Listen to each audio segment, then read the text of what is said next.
المغرب إلى أولئك الذين يخرجون مؤخرا في التظاهر في الشارع ضد الحكومة، التعليم والصحة.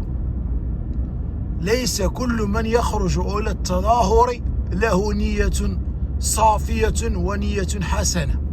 هناك يختلط الحابل بالنابل والصالح بالطالح، فاحذروا الفتنة.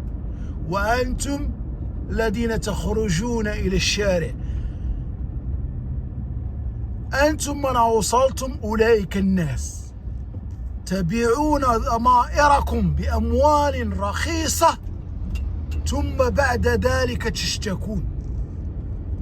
تظاهروا وتساءلوا أين البرلمانيين وأين رؤساء الجماعات وأين الولاة وأين العمال. أنتم من أوصلتموهم إلى تلك المكان، وأنتم من تتحملون مسؤولية ما يقع لكم.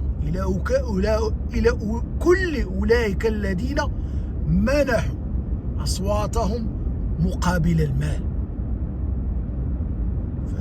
الملك محمد السادس أعطاكم كل الحقوق وجعل من المغرب بلدا